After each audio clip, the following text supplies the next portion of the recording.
Okay, do you want the history? I don't know. What have I gotten us into? Lori, how many times have you seen episode 4? Maybe like 1.25.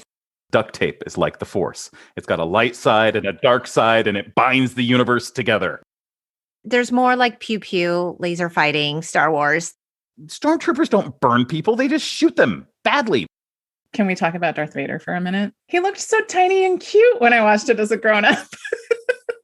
This was what we wanted space to look like.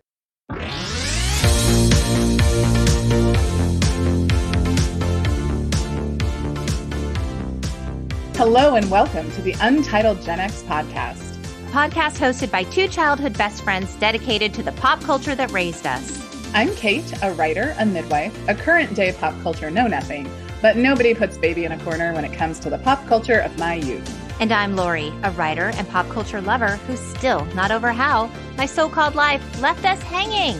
May the 4th be with you. Today we welcome a very special guest, my big brother, Pat, an English teacher, college professor, and ultimate Star Wars fanboy, as we discuss the film that started it all, 1977's Star Wars, Episode 4, A New Hope. Because honestly, as two Gen X chicks who feel pretty whatever about Star Wars, we understand this pop culture phenomenon deserves so much better than us. But before we tackle the evil empire, we'd like to remind you to rate and subscribe.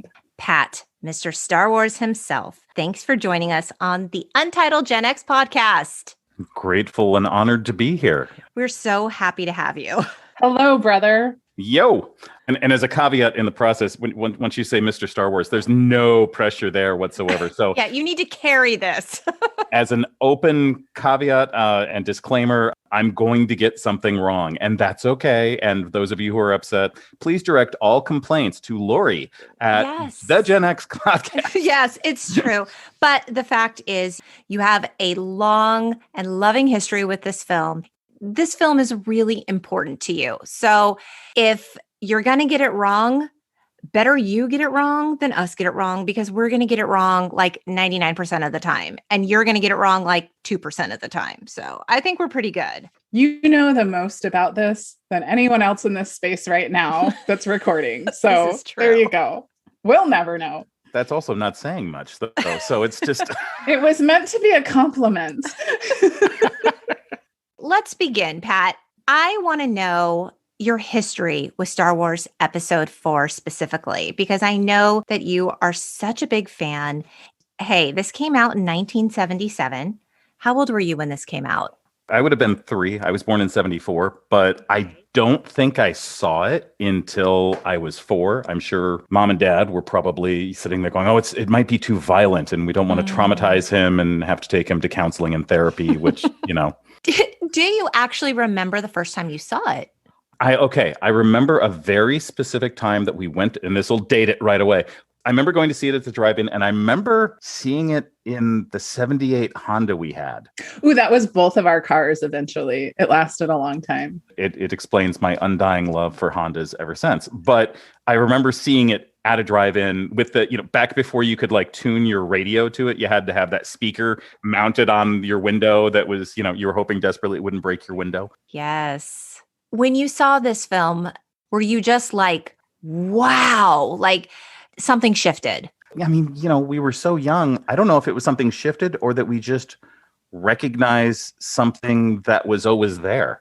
The story that it tells, and, we don't necessarily have to get into whole Joseph Campbell and the monomyth and but the hero's journey. Yep. And the story that goes with it that you can't help but connect with, whether you're relating, at the time I was Luke, the farm boy who was clueless and terrified of the world and didn't know. I was at that age up until 6th grade. My sister will tell you this. I was terminally shy. Oh, I kind of forgot about that. It's so hard to imagine now. Yeah, my high school students don't believe me. But it was one where I would, if they were singing happy birthday to me, I was under the table. Don't look at me. So this is around the same time then, because you sent me some photographs. They were pretty epic. And one of them is you with a very, I know Joey Lawrence came later, but it was a very Joey Lawrence haircut. You're dressed to the nines and you are smiling and holding your Star Wars action figures. And it's a precious photo. So you're telling me at that time you were very shy. I was very shy, and I had a mother who was a thespian and very expressive and constantly pushing to come on, you could do this, you can go, come on, you could do it. And it was a struggle for quite some time until it actually, okay, useless information, you can edit this out as need be, but I was Patty up and until 6th grade, inclusive of 6th grade. And I remember. I always called you Patty. And we have a lot of listeners in Ireland. So there you go. This one's for you guys. It's the idea that I was Patty up until 6th grade. And I didn't take on the moniker of Pat until 7th grade. And I think, not to get all psychological reflection or whatever, that was where there was a lot of change. I'm not saying Star Wars is in no way, shape, or form responsible for that, but it's for the fact that where I was, you could look at the story and say, that's cool. I want to be part of that. Right. And when they did the reissues, the special editions in the late 90s that I went to go see in the theaters, I was a bad person to drive with after seeing episode 4 because I would get on the road and I've got my X-Wing and here we go. And how many times do you think you've actually seen episode 4? End to end, 50. Wow.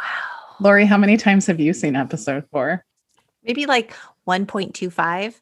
and that one was just 2 days ago, you guys. So my family, I'm married. I have 2 sons. They love Star Wars.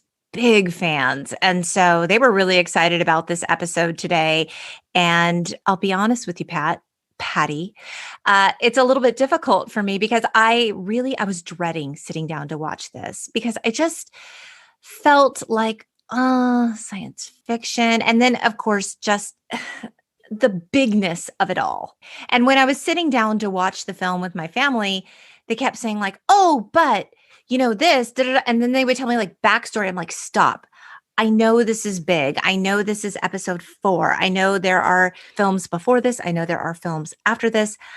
I need to focus on what this film is telling me specifically, not all the backstory, because it'll just make my brain explode. And there's just so much to know.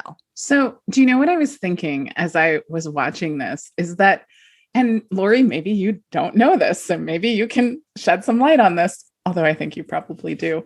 I was like, what it must have been like to watch this back before, spoiler alert, guys, you knew that Luke and Leia were brother and sister. Oh, yes. I mean, that much I did know. Okay. I don't know much, but I did know that. And I knew that they were on the good side. So I was already a step ahead of you, Kate.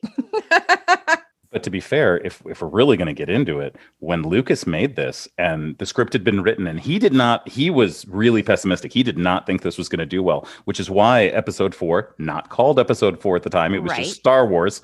He told it and there was a definitive ending. Yes. And he didn't think it was going to do well. And the only person who really believed in it was Alan Ladd at, 20th Century Fox and Steven Spielberg, who had this huge blockbuster of Jaws before, were like, this is great. This is going to do well. And Lucas was like, I don't think so. It's not going to. And so when he wrote this and even when they filmed it, Luke and Leia at that time in that script were not brother and sister.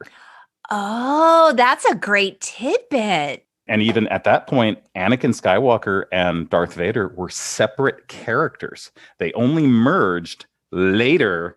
Oh, see, I thought it was symbolic when he was like, oh, Darth Vader killed your father. Right. I was like, right, because he like overtook him. Which is what I don't want to break too far ahead, but there's a point where there's a confrontation between Ben Kenobi's Force Ghost and Luke in Empire Strikes Back, which is often seen as the strongest of that middle trilogy. Mm-hmm. And he says, why did you do that? Why you lied to me? And Ben says, what I told you was true from a certain point of view. Yeah. And that's key. So a lot of what it has to do is there's a notion, and you'll hear this in many nerd, flick, this Marvel, this, all this thing. It's the idea of retconning, which means retroactive continuity, which means if you tell part of the story, you have to make it fit with what came before. Sure. Which is why when Luke and Leia kiss, once you find out later on they're brother and sister, you end up sitting there and there's that very weird. Mm-hmm. Right. Kate's face says it all. Sorry. It was just something that no one had ever seen before. All the space movies before this were 2001 and maybe A Clockwork Orange a little bit, although that's kind of dystopic. This was what we wanted space to look like. I mean, there was Star Trek, but that was still very different. Okay, so we've already touched on the fact that this was written and directed by George Lucas, and it was released on May 25th, 1977. Now get this. The budget. Now for 1977, this is a decent budget, right? 11 mil. Any guesses on how much money this thing made? Well, people did seem to like it right from the get-go. I have no idea. 20 million? Okay, Pat, what's your guess? I know that year, 20th Century Fox. Sorry, I was watching one of the documentaries. You cheated. I did. How dare you? Well, but okay, so here's the other side to it. If you go with 1977, it was only released in 40 theaters initially.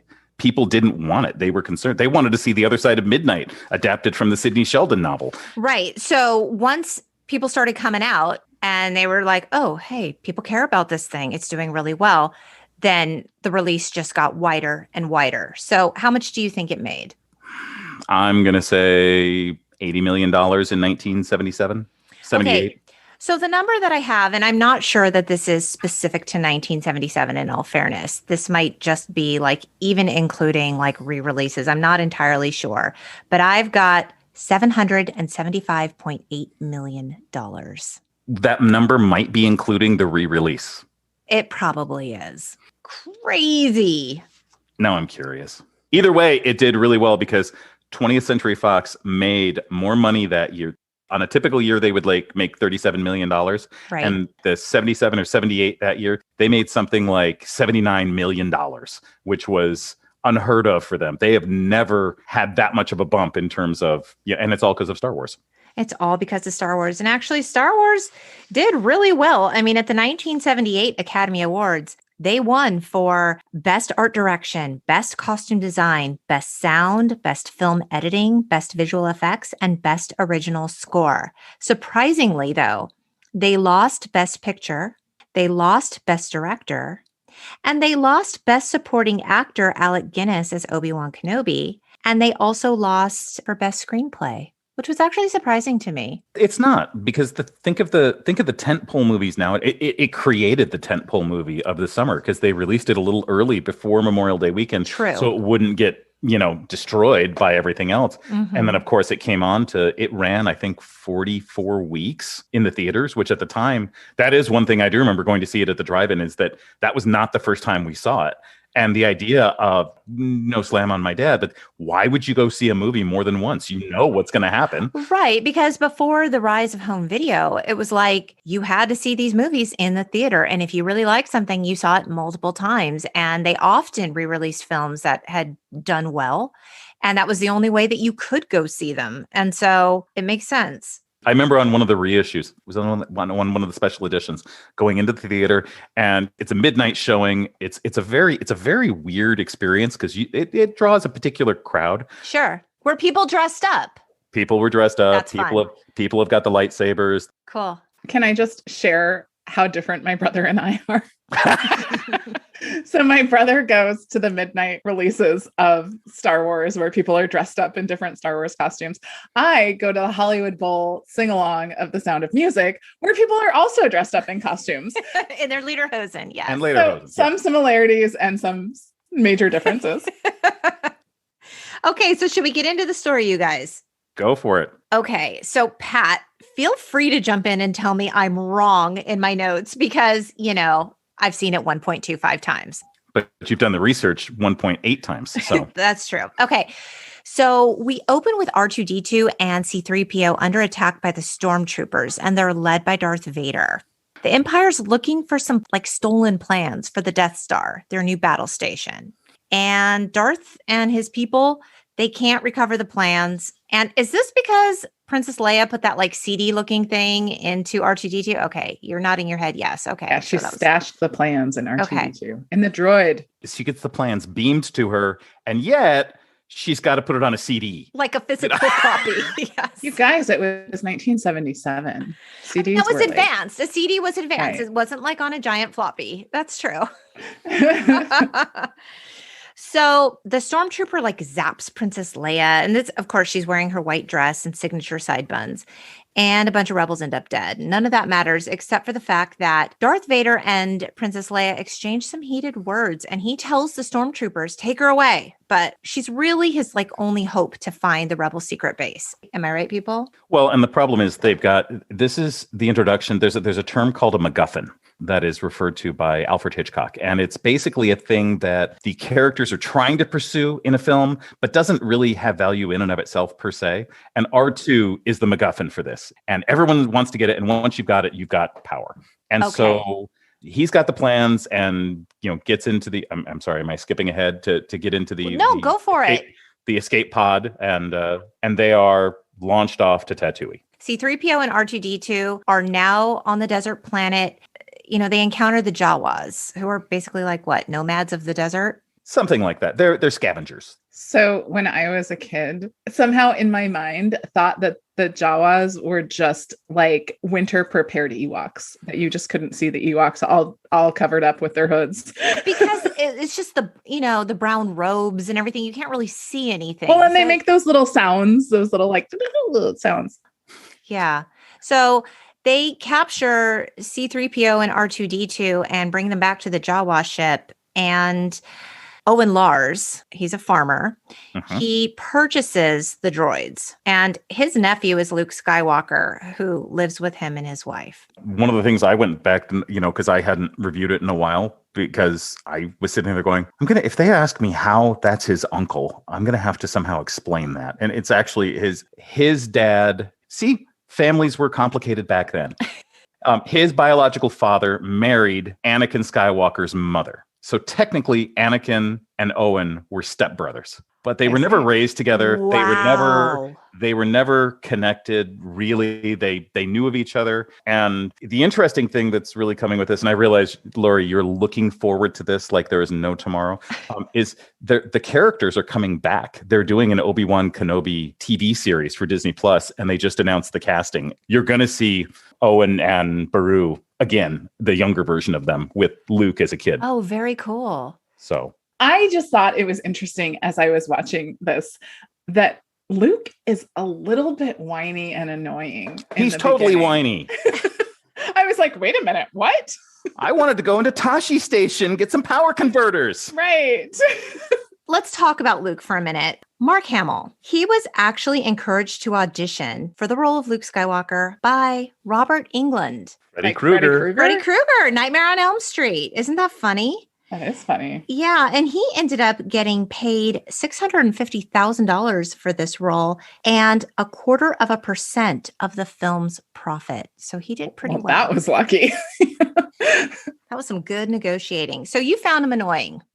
Well, not so annoying. And I mean, it makes sense when you look at like the arc of like the hero's journey, right? He has to start out as this kind of uninitiated, sort of naive character. I think most of my memories of Star Wars probably are of The Empire Strikes Back and Return of the Jedi. So I don't ever remember this Luke, this sort of whiny, like, gee golly, like I was like, gosh, he's kind of like Opie. But along those lines, he keeps whining about, I want to go to the academy. I don't want to be on the farm. I want to go. And yet when the opportunity presents itself, he turns Ben down. He says, I don't want to go. Luke Skywalker heard the call for the first time. And denies it. Yep. And just an interesting bit of trivia, because I'm always interested in wardrobe. You might want to know that the pants that he wore in the first film, they were just Levi's that were bleached and the back pockets were removed. Okay, now I have an issue. My brother shared with me a story last night about the fact that Carrie Fisher was not allowed to wear underwear during the filming Really? because there were no underwear in space. And the idea was everything needed to be different. Things couldn't look the same. And yet the lead male wore Levi's. She was interviewed. I watched part of the documentary, and she said, there's no underwear in space. And this is the older Carrie Fisher, who's got no problem talking to you about just about anything. That's why we loved her so I may much. have told that story wrong. I'm just going to say. No, you told it. You told it because she said in the future, there is no underwear, but there is gaffer tape. And she said, what we ought to do is have a competition to see who wants to put their name in for who gets to rip it off at the end of the night. And it's just like, ooh, ow. That hurts parts of my body. That's a painful bikini wax right there. Yep. Yeah. So apparently George Lucas called Star Wars the most expensive low budget movie ever made. And so it was really important to him that every penny spent was reflected on screen. So essentially, they just couldn't afford underwear. Those bras, those are expensive. We don't want them. They were 2 weeks behind schedule, and the studio came to them and they said, shut it down. And so Alan Ladd goes to him and he's like, listen, you have 1 week to finish this film. And he's like, what do you mean? It's going to cost more money to finish it in a week if we have to break it all up and do 3 different units. And he's like, we don't care about the money. We care about the time. And he's like, okay. And so they finished it in a week at principal photography. It was crazy. Interesting. Luke accidentally activates R2-D2, this confidential message, right? The hologram of Princess Leia saying they're in desperate need of Obi-Wan's help. Mm-hmm. And this is where Luke is like, ooh, who is she? She's beautiful. And I mean, knowing what we know, that's really like cringe, but we don't know that till later. So it's okay right now. It's totally innocent at this point. But interestingly, R2-D2, played by Kenny Baker, he was paid $7,810 for his role. Well, and they had all sorts of issues at the level, because a lot of what they were doing is making up the technology as they went, both the filmmaking technology.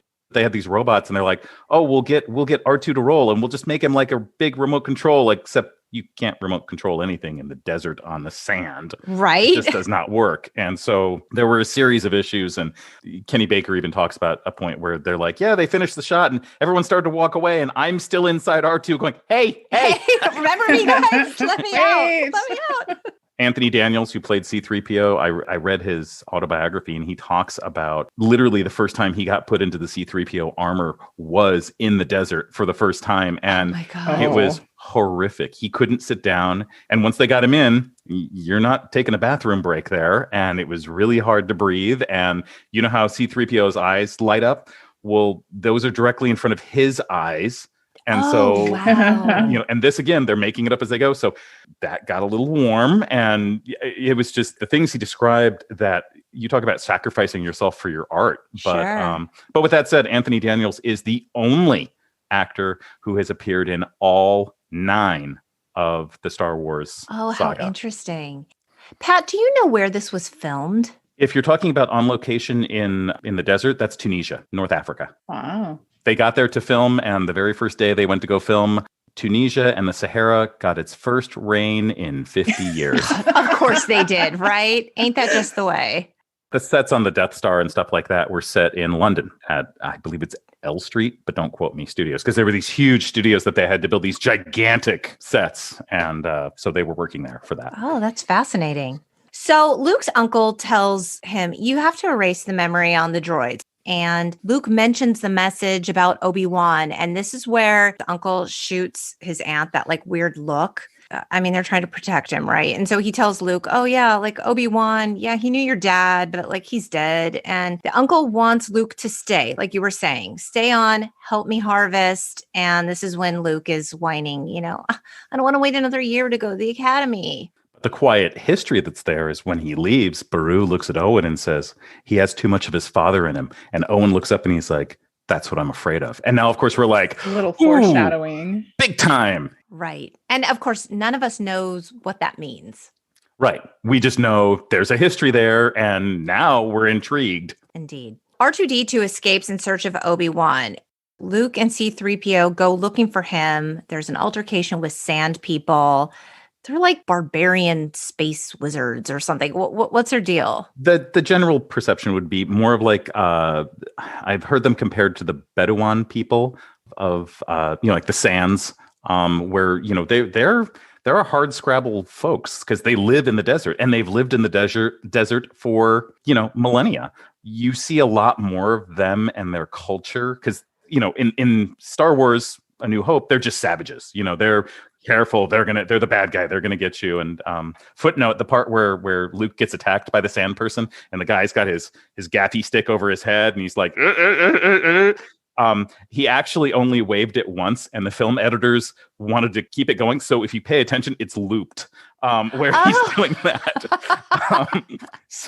But they put it in, and later on in The Mandalorian, which is the new series, we get to know them a lot better, and we understand their culture, and it becomes much more horrific because Anakin went and slaughtered a whole bunch of them because his mom was taken captive. They're no longer just these barbarians; they're these, people. And, there's context, sure, right? So, and again, that reflects the changing views of our society. So, Obi-Wan finds Luke in the desert, and we find out that, do we technically find out that he's a Jedi Knight, or that he was a Jedi Knight and now he's in hiding? I don't know how I came to know this. He tells it. He gets, Sir Alec Guinness was what lent the show the air of respectability. We've got a knight on. And he's from the bridge on the River Kwai. He was in Lawrence of Arabia. The man got knighted, 20 years before by, Elizabeth II, who's still the queen. Still. Right. And so it's something he says, your father was a Jedi Knight, like me. And he introduces Luke, and infamously, he shows Luke, this is your father's lightsaber. This is the weapon of a Jedi. Yes. And interestingly, his compensation for this role, he got 2.25 percentage points of the Star Wars total profits, $3.3 million. Not bad for 77. And the irony is he really didn't. He liked the idea of being a mentor and a wizard and all that. But in terms of the dialogue and the acting, this is campy. I've done Lawrence of Arabia, and you've got me doing this. Well, it was a hefty payday, so good. It paid off. It sure did. We learned that Darth Vader killed Luke's father because he was, quote, seduced by the dark side of the Force. There you go. And this is the first reference to the Force. When you hear about the Force, it penetrates us. It binds the universe together. There's a standard Star Wars joke that says duct tape is like the Force. It's got a light side and a dark side, and it binds the universe together. Does it ever? Yes. So in Leia's hologram message to Obi-Wan, she asks for help at Alderaan. Actually, we didn't even talk about Carrie Fisher and Princess Leia. In terms of casting, Jodie Foster was actually up for the role. Kate, why is Jodie Foster up for every role? Every role. I love Jodie Foster. Don't get me wrong, but man. Because she can play anything. This is true. She's such a talent, but also up for the role was Amy Irving. In terms of her salary, though, it's never been disclosed. She is quoted as saying, when I was 19, I was cast as Princess Leia in Star Wars. The mistake was I signed away my likeness for free. They didn't negotiate for any of the percentage points of profit like Mark Hamill or Alec Guinness did. Leia, Carrie Fisher's 19. Harrison Ford is 33 as Han Solo. I know we haven't gotten to him yet. And Mark Hamill was 25. Yes. So they were all kind of all over. Yeah, they were the junior crew where and they're in the same room with Alec Guinness, right? Sir Alec Guinness. Yeah. Yes. Obi-Wan asks Luke to help him, and this is when Luke realizes, "Oh my God, my family might be in danger," and he rushes home. And it turns out, he was right. The stormtroopers traced the escape pod and killed his aunt and uncle. And Pat, Luke's upset, but he's not that upset. I could have gotten more. He's angry. This is the turning point. This had to happen for the hero's journey to continue. You would never guess that my brother is the English teacher and not me. But see, the problem with it is what me and all my friends were struggling with is they're burned to a crisp. But we're sitting there and we're going, but wait, stormtroopers don't burn people. They just shoot them badly later on. But, they...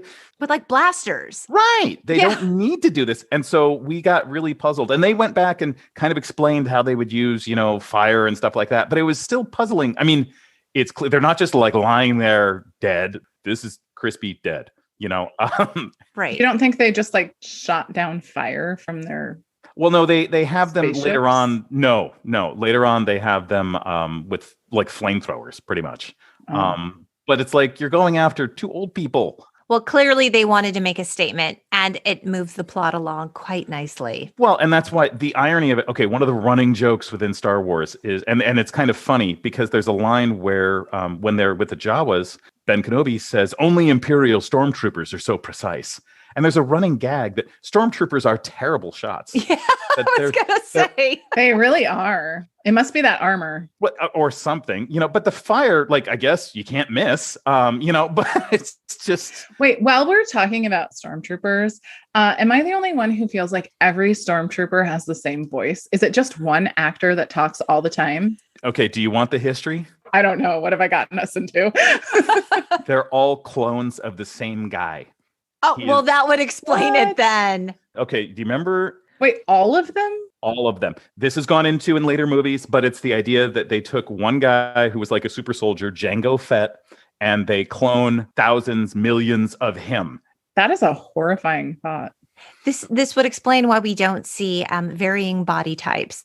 Right. I was like, what happens? Like, how do those armor pieces work for the ladies? Because there's just not a lot of give around the chest area. But apparently it's because they weren't cloned as ladies. So, well, no, they're not. And since it is May the 4th, Disney Plus is premiering a new animated show. There are a plethora of Disney Star Wars shows coming out. I'll hit that at the end. But the first one that launches, and it launches this week, is The Bad Batch, which is a group of 5 clones that are the Bad Batch.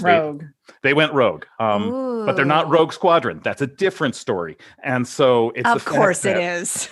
It's the fact that that you have, and one of the things they struggle with in the Clone Wars is genetically they're all the same. So they do a lot with like hairstyles, and if somebody's been scarred in battle, that distinguishes them. So okay. But that's why later on, when Princess Leia sees Luke come in the costume, and she's like, "Aren't you a little short for a stormtrooper?" Yes. That's why. Oh, okay. That makes sense. But we didn't know about the clones and all that back then. We just were like, okay, they're soldiers. Right. Right. And they all have the same voice. So see, look at that interesting observation and all we learned from it. And you were right. Plus, we're all confused about the fact that they're wearing white, and the good guys wear white, and the bad guys wear black. Yeah. Darth Vader. So Exactly. Anyway, sorry. Yeah. Can we talk about Darth Vader for a minute? Yeah. He looked so tiny and cute when I watched it as a grown-up. Don't know that he's ever been described as tiny and cute. Sorry. I just heard like all of the men my age just collectively groaned.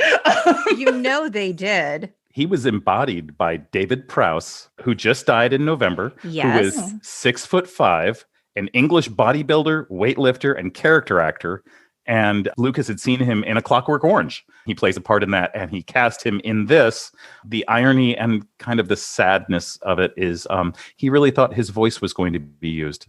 Oh, how sad. Clearly, it was not. Speaking of the voice of Darth Vader, Time reported that Lucas said, quote, "I created a villain. I knew the voice had to be very, very special. And I had to make a choice that was a tough choice, but an easy choice, really, between Orson Welles and James Earl Jones. Jones won hands down." Now, James Earl Jones was paid $7,500 for 2 hours worth of voice work. Raised in Mississippi. Yes, the stutter. A stutter. Mm-hmm. And is now 90 years old, having just appeared into Coming to America 2. And there's actually a discussion going on because in Kenobi, Hayden Christensen is returning to play Darth Vader. Do you ask James Earl Jones at 90 to do the voice again? And if you don't, what does that do? Because he's been the voice always. All this time. Yeah. If you don't, you have to get someone who can impersonate it. Like, didn't they do that for Kermit and like Fozzie? I don't know. He has such a special voice. Like, I don't even know if there's anyone out there who could.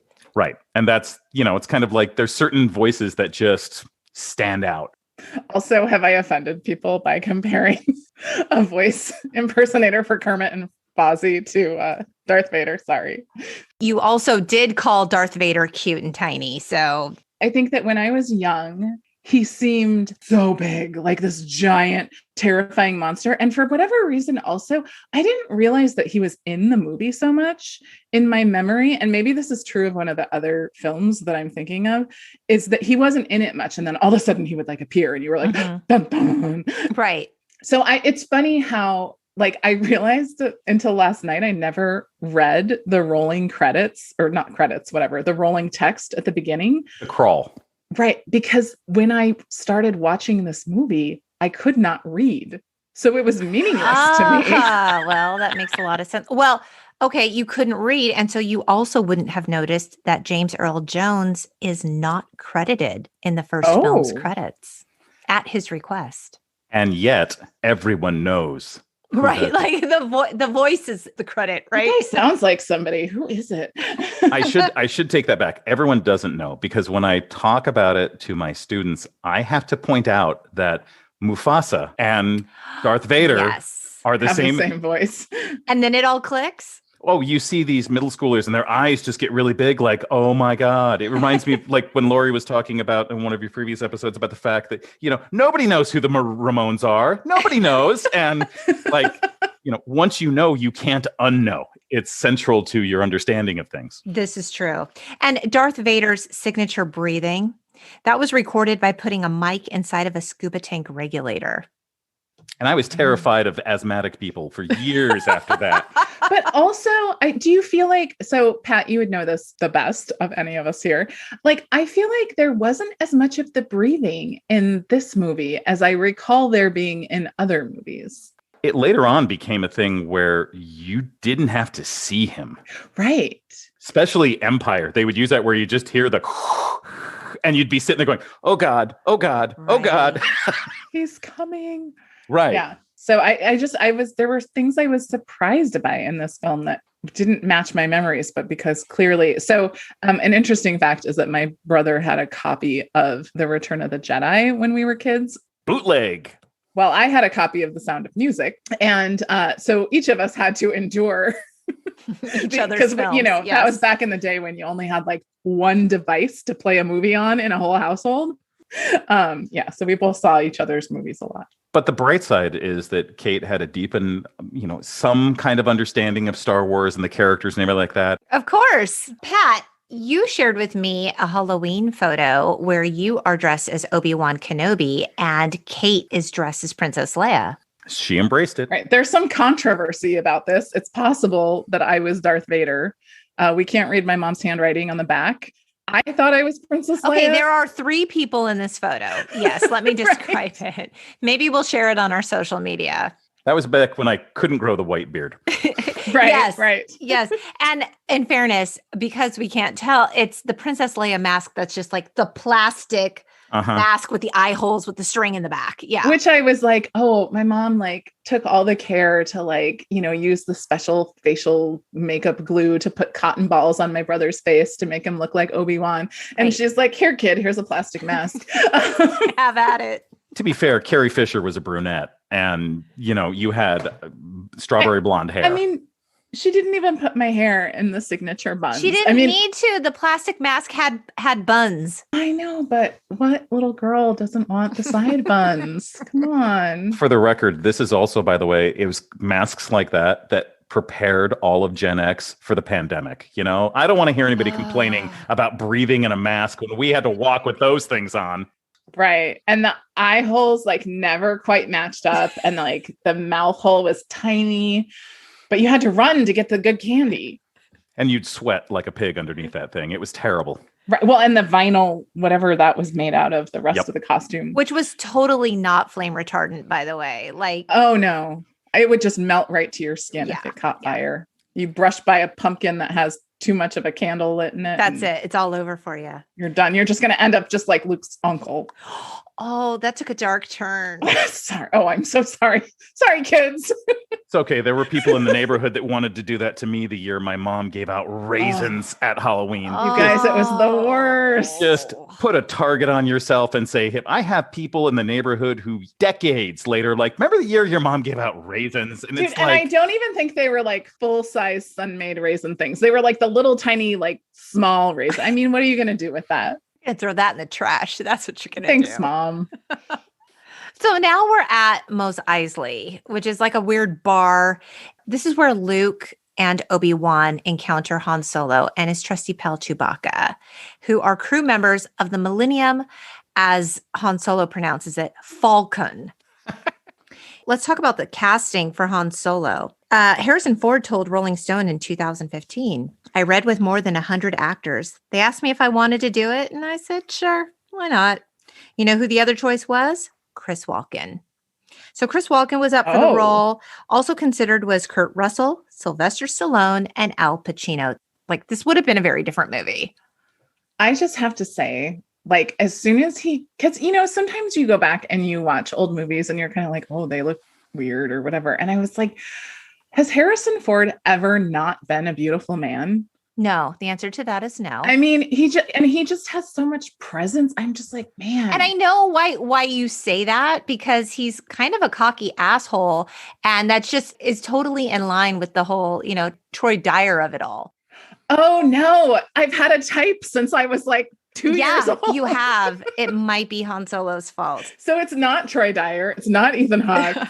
It's Han Solo. And Harrison Ford. He's the bad boy. Of course he's the bad boy. No, now it all makes sense. We've come full circle. And Harrison Ford was paid $10,000 for this role. Now, he made $100,000 in the next film. And he got a career out of it. I mean, he ended up becoming Indiana Jones out of this. George Lucas was the story writer and executive producer of all of the Indiana Jones films. Right. And Spielberg directed. Right. So we learned that Han Solo owes Jabba the Hutt some money. And so Obi-Wan and Luke offer Hans 17,000 currency. I don't know what money to take them to Alderaan. The important part here, and this is a huge controversy in the Star Wars world, is because Lucas, God love him, appreciate the vision, love what he put together. He couldn't stop tinkering with his movies. And when he did the special editions, he went back and changed a whole bunch of stuff. And some of it was acceptable, but one of the ones that was horrifically and is horrifically controversial is that when Guido, which is the green guy who confronts Han and starts talking to him and saying, I'll take the money. And he says, well, Jabba can just take your ship. And Han says, over my dead body. And he's like, well, that's the idea. And, he's like, I know you've been looking forward to this. They make Guido shoot first. And therefore, Han is simply defending himself. In the original, Han shoots first. Guido never gets a shot off because he's right across the table. How can you miss? Wait, what do you mean in the remastered version, they have him? In the original 1977, 78 version, in all versions up till the special edition, Han is sitting there, Guido's talking to him, and Han has taken his pistol out, and he shoots him under the table, killing him before he gets a shot off. And again, this establishes his bona fides as a badass that you just don't mess with Han Solo. So this is really interesting because, one, this answers two questions that I had, because I was like, wow, why does this movie look like it was made yesterday when it's almost as old as I am? So they remastered it. Yes. And two, in that scene because it like goes like over his shoulder, right? Like against the wall. And I was like, what just happened? What was that? So it didn't even get put in very well. Yep.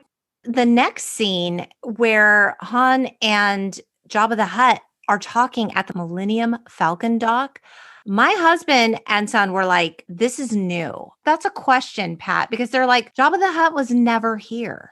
Jabba the Hutt was never there.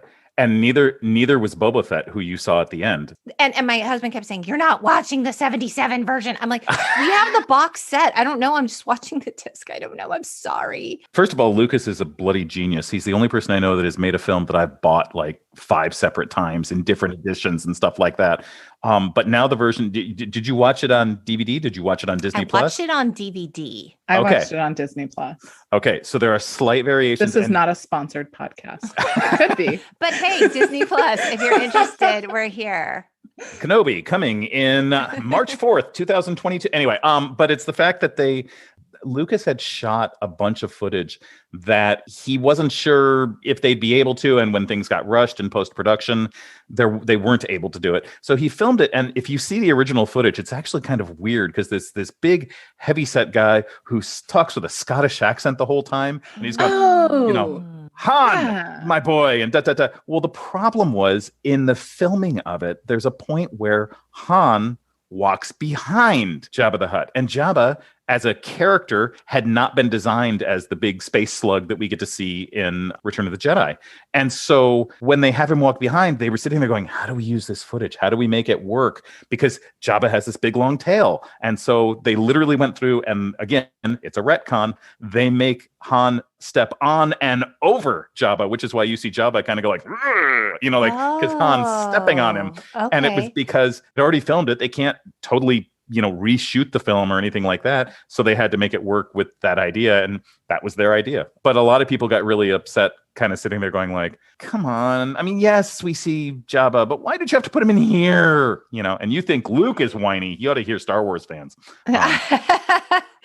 So they're suddenly under attack. There's stormtroopers there. They've got to get in the ship and get the hell out. We're now on the Death Star, and an Imperial officer is asking Princess Leia, where's the rebel base? She's not talking. And he says, we're going to execute you if you don't talk. You're talking about British actor Peter Cushing, who plays Grand Moff Tarkin. And notice all the Imperials speak with a British accent. And you have Ben Kenobi, who has a hint of it because he's from that era. Okay. So it's one of the things that all the rebels don't speak with a British accent, but all of the Imperials do. It's kind of a fun little. Oh, that's interesting. I didn't know. Plus, one of the biggies that we left out in this whole thing is Chewbacca. Chewbacca. Okay, let's talk about Chewbacca for a second. So you said earlier that he was played by Peter Mayhew. Yep. And he was only paid $5,400 for his role. Well, and to some degree, a lot of it was he was a physical performer because all of the sound effects. Right. They were lions and tigers and walruses. Yes, I read that. Walrus, badger, bear, and lion. It's a combination of all of those sounds. Right. And here's the really cool part. You ready for what the dog is based on? How's this for personalized filmmaking? Chewbacca was based on George Lucas's dog, which was an Alaskan Malamute named, you ready for it? Indiana.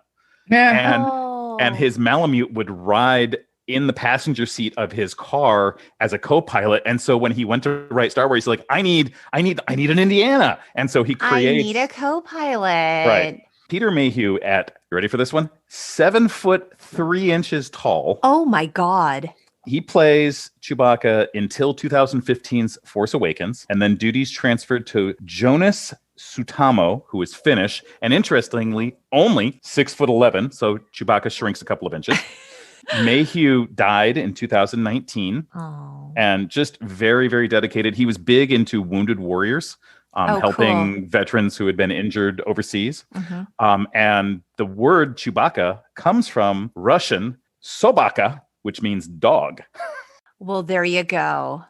We blast off. There's some literal Star Wars. We have the threat from Peter Cushing of, I'm going to execute you. So they go to Lightspeed, and, it ain't like Destin Crops, boy. And Obi-Wan wants Luke to practice Jedi skills with that lightsaber without being able to see. We didn't talk about the introduction of the lightsaber. A graceful weapon for a more civilized time. Did we talk about it when it was introduced way back with Obi-Wan? Like how profound the concept is of like a saber made of light.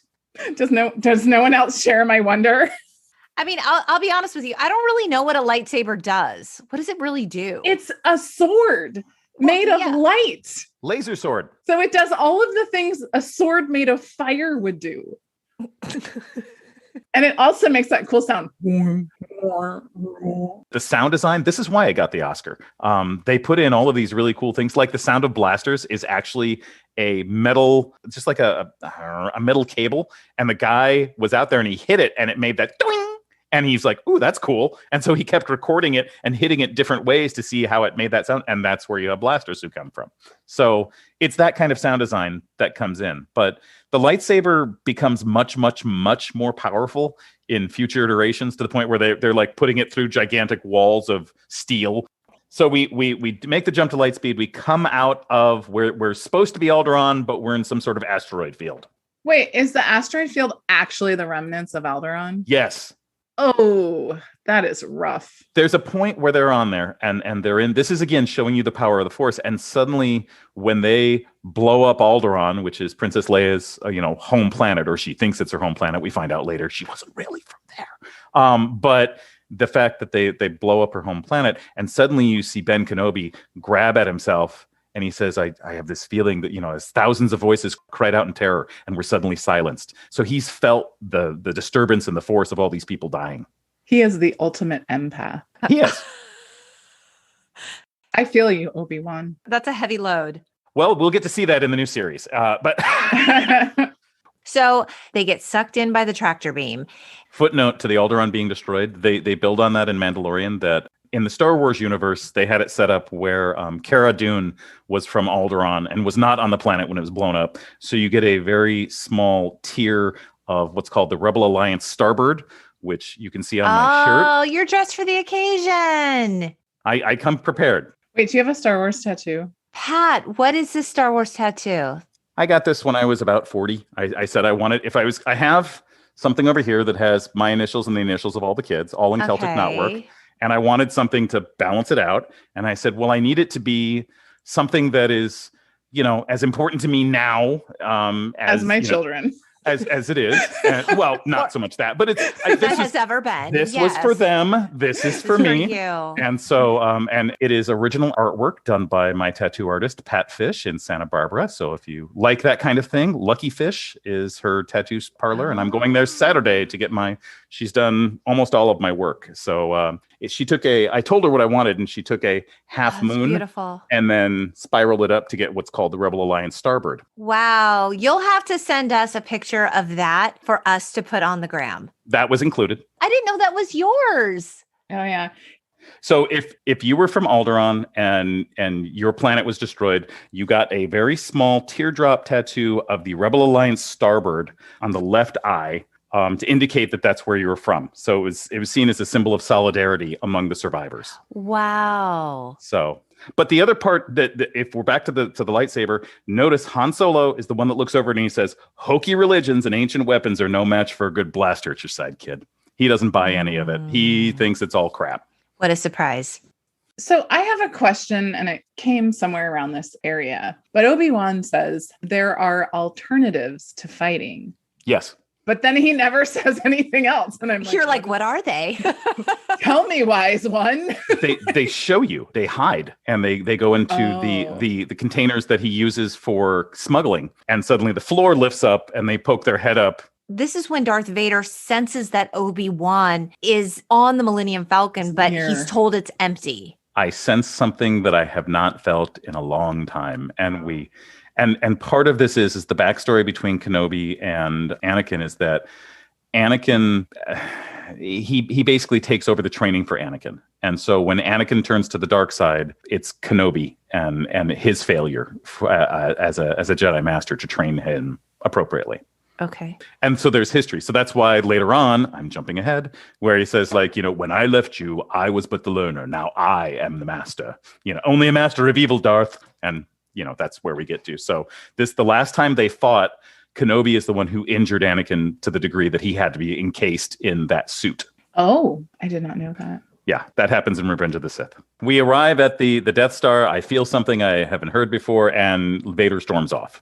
Right. And the gang tricks the stormtroopers where they're able to steal their clothes, and they take over a control room. And they devise a plan. And Obi-Wan tells Luke, "The Force will be with you always." Yep. This is interesting to me because it's not like Luke has had any real Jedi training. Like he's clocked a couple of minutes with a lightsaber at this point, by my calculations. Yeah, but Obi-Wan knows that he is the offspring of a powerful indeed he does. Jedi. So Obi-Wan leaves to find a way to turn off the tractor beam. And according to R2-D2, Princess Leia is there, and she is scheduled to be terminated. So we need to rescue her. Han isn't that interested in rescuing her. And not until he's told at least that she's rich and powerful. And now, okay, yeah, I'll do it because there's something in it for me. Because, that's Han. And that's how it has to be. That's his character. So dressed as stormtroopers, they fight the Imperial guards and they rescue Leia and end up in that big trash compactor where Princess Leia says, somebody has to save our skins. And there's a shootout with blasters. And Darth Vader at this point says, I must face Obi-Wan alone. R2-D2 stops the trash compactor At the last second. at the very last second. And they return to the Millennium Falcon. And so they split up. Han and Chewie end up chasing a group of stormtroopers one direction. Leia and Luke run the other direction, and they go up to a point, and there's a bridge that's out, and they shut the door, and he blasts the controls, and they have to get across. And it is from a reference to the seventh voyage of Sinbad, where he throws the little, what would be the rope, but it's space rope, Right. and it connects, and she holds onto him, and they swing across. Very romancing the stone. Very. And Right. and the funny part is that they were about 20 meters up off the ground. So, a sizable distance to do this thing. Because if they fall, that's your actors and they've got broken legs. Right. And at one point when the stunt coordinator was like, well, let me just show them how to do it. And they were doing it. And the thing he was wearing, the strap thing, broke. And Mark Hamill said, wait, did the strap break? And the stunt coordinator said, no. I just split my pants when I was doing. He didn't split his pants. It broke. But they got it in one shot. That's amazing. That iconic image of the two of them swinging across. We don't find out till later that they're brother and sister, and that becomes a little awkward. Right.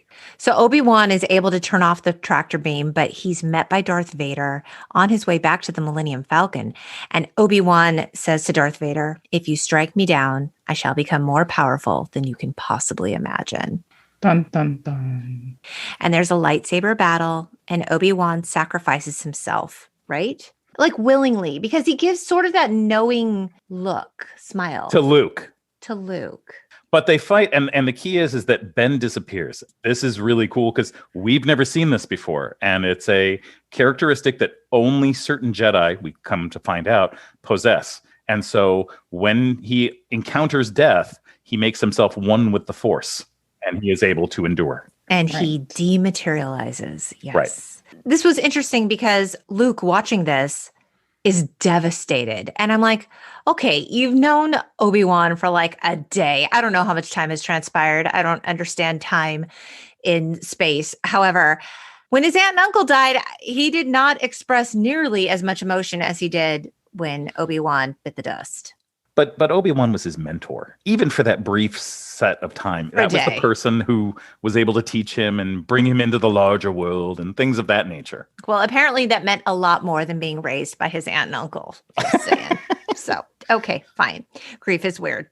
So he escapes with the gang with a little Force help from Obi-Wan. And there's more like pew-pew, laser fighting, Star Wars that happens in a dogfight with the Empire, which interestingly was based on newsreel footage of World War II dogfights that Lucas watched to help like strategize and choreograph the galactic battles.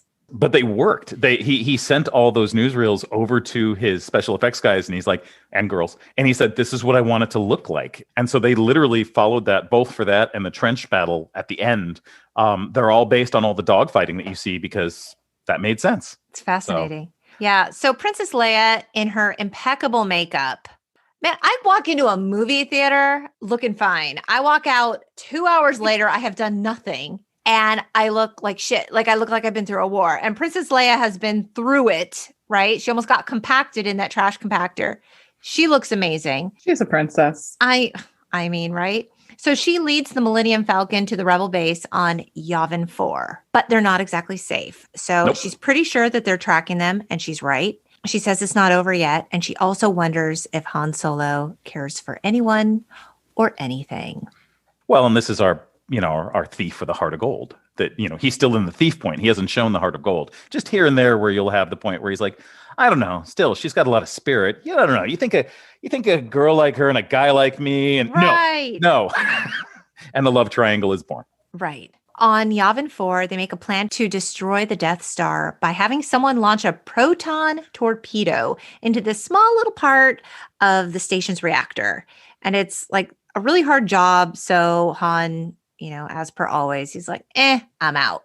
And Luke tells Han, they need you. And he just doesn't really care. And Princess Leia wishes Ben was there. Again, Ben has been, He is there. He is. He's everywhere.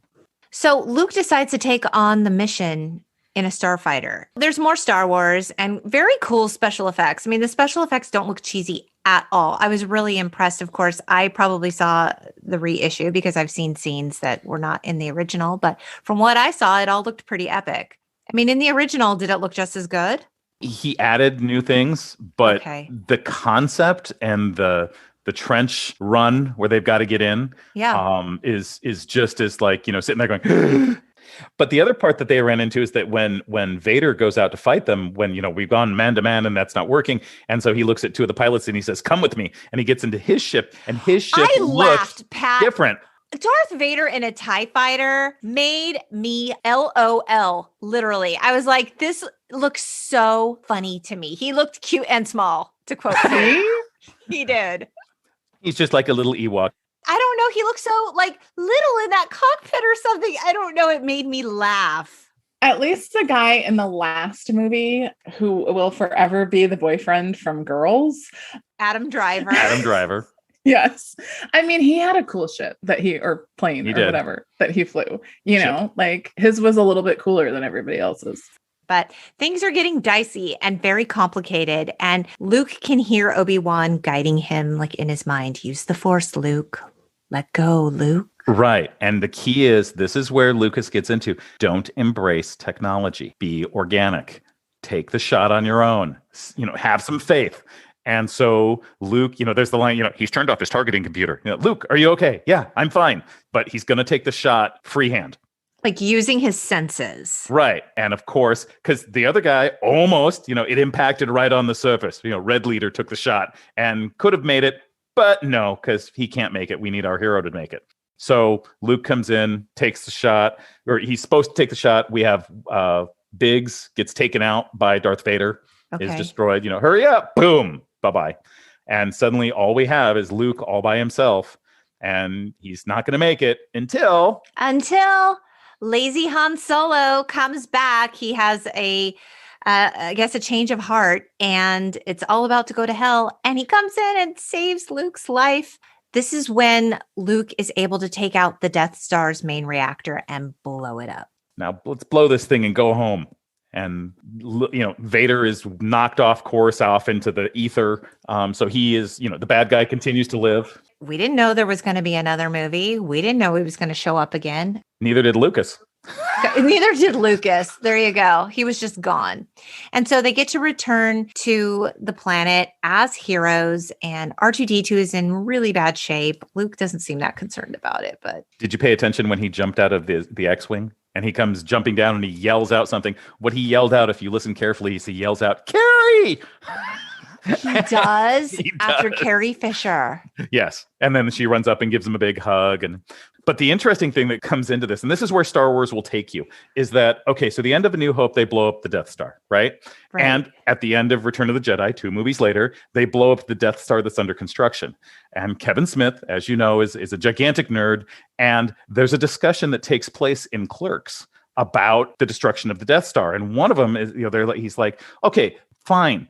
New Hope, blow it up, fine, that's whatever. It's, it's just a bunch of Imperials. They're the bad guys. They deserved it. He's like, but Return of the Jedi, there's a bunch of contractors on there. They're building that thing. Stormtroopers don't know a thing about toilets, so they can't put that in. So now you've got a group of people who are just trying to make a living, just trying to do a job. And this crazy rebellion group comes in, this political upstart, and blows it all up. And now I'm here just doing my job. Right.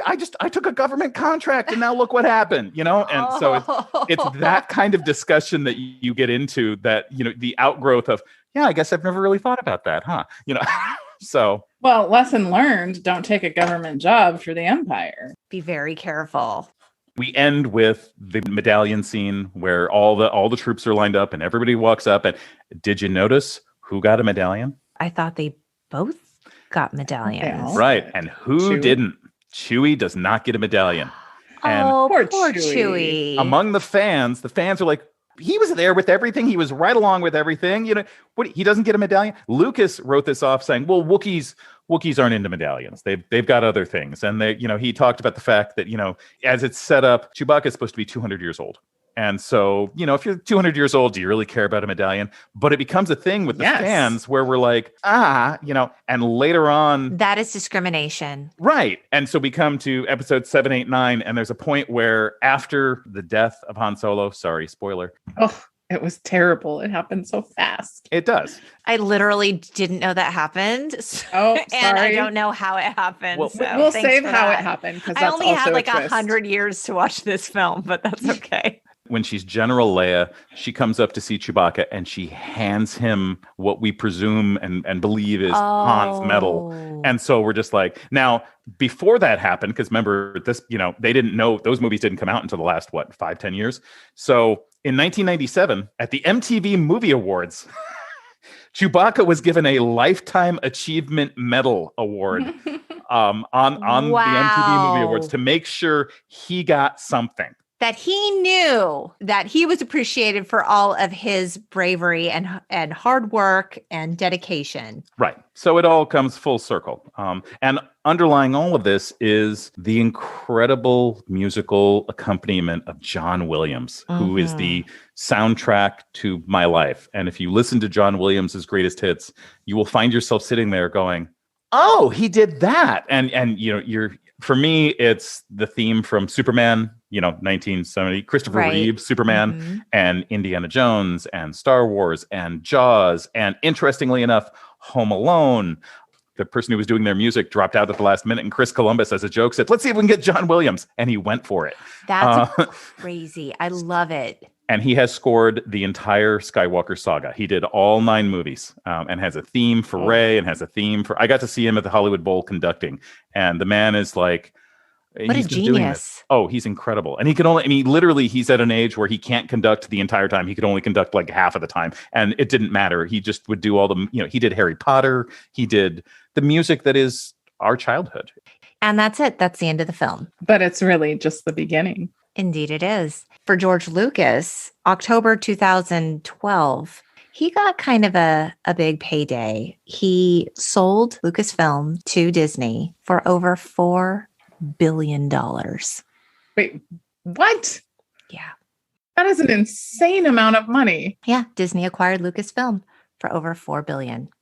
I can't even comprehend that dollar amount. So this decision was not an easy one. George Lucas said, I was about to have a daughter with my wife. It takes 10 years to make a trilogy. In 2012, I was 69.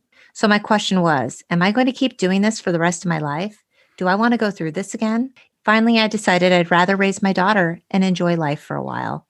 And he went on to say, I've spent my life creating Star Wars, 40 years, and giving it up was very, very painful, but it was the right thing to do. Wow. I mean, it must be hard. I mean, if other people take it and do great things with it, you're like, great, I have passed the torch. I can die happy.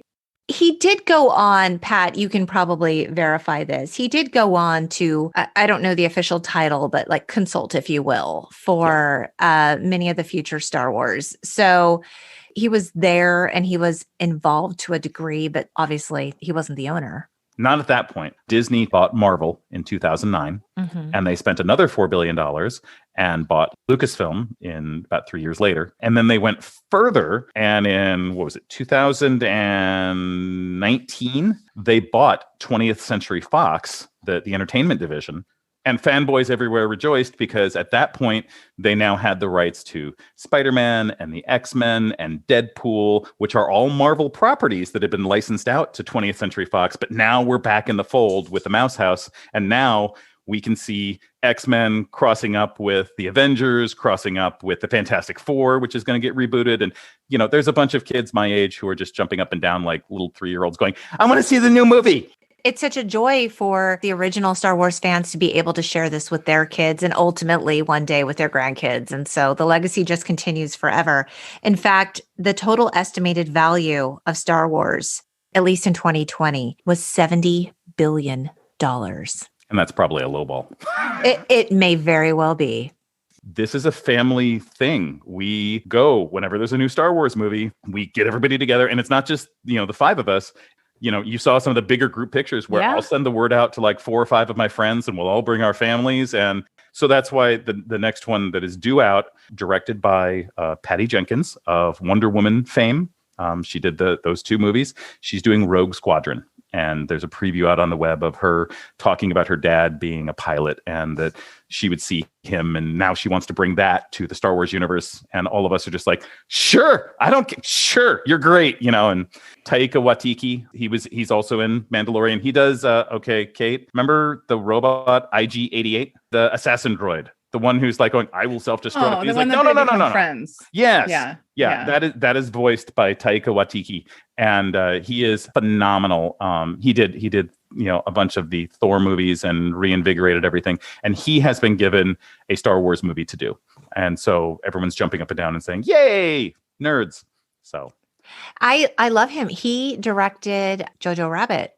He did. Wrote and directed it. It was amazing. And I loved watching his interview. I saw him at one point and somebody said, you're there and you're dressed up like Hitler and the mustache and he's half Jewish. And he said, yeah, he's like, I felt kind of foolish. It felt silly. And that's kind of neat. I thought that was one of the smartest films I've seen in so long. Yeah. He's got, I'm a movie buff. I could talk all day about what that man produces and how he's got such a great sense of humor. And if you go see some of his earlier stuff, it is fall down, hilarious, funny, but with a message. Right. So Pat, I want to ask you one last question before we wrap things up. What character do you identify with the most and why? Now or back then? Let's ask now. Do you guys know what Dungeons and Dragons are? Yes. Okay, the role-playing game. Yes, mostly from Stranger Things, but yes. I'll take it. In that, I always wanted to play, a fighter thief, pretty much Han Solo. And in the real world, when you realize that by age 34, I had spent 28 of my years in school and I had a master's degree and a PhD in education and stuff like that.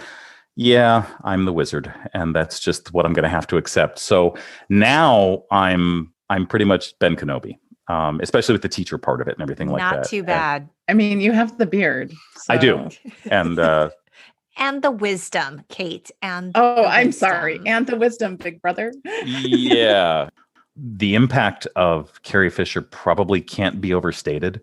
That when she died in 2016, at the age of 60, within a week of her mom? Yes, it's devastating. Debbie Reynolds. Mm-hmm. And at the end of episode 8, the director put at the very end in the credits, he said, "In loving memory of our princess, Carrie Fisher." And there was not a dry eye in the house. Mm-hmm. You could handle the idea. Okay, David Prowse was, he was old, not to be mean, in this last year, he passed away. And, and Peter Mayhew, he passed away. And, but it's that each one of the new films, episode 7 was supposed to be about Han Solo. Episode 8 was about Luke. Episode 9 was supposed to be about Leia. And they had to do a lot of tap dancing. Her daughter, Billie Lourd. Yes. was in it, and also footnote was in Rogue One. And they do that other thing with the face, with the digital reanimation of the face for Carrie Fisher on Billie Lourd, but you still get the idea of like, okay, that's her daughter playing her mother at that age. That's kind of cool. Right. But still, it's just one of those things where you're just, you want to get a Star Wars fan in tears, just start talking about Carrie Fisher and the fact she's not with us anymore. And that said, Carrie Fisher was crazy and had, she would do these panels where she'd talk and just talk about whatever and, totally irreverent but there, you couldn't help but love her because of that. She was the one that would tell you all those crazy stories. And so she's like your favorite aunt that, you can't lose. And they didn't let her wear underwear on the set. So damn it, she has some things to say. Well, Pat, thank you so much for joining us. It was really a pleasure to have you. You are a wealth of information. That's a nice way of saying I talk too much. No, you have more details in your brain than I was able to pull together in like a week. Did you see that timeline that I sent you of like all of the episodes of Star Wars and all of the shows and all? I've watched most of them. And so thank you, ladies, for the opportunity to be on your podcast and to record thoughts and dreams of what is one of the most influential films in my life that directs a lot of my choices, believe it or not, even to this day.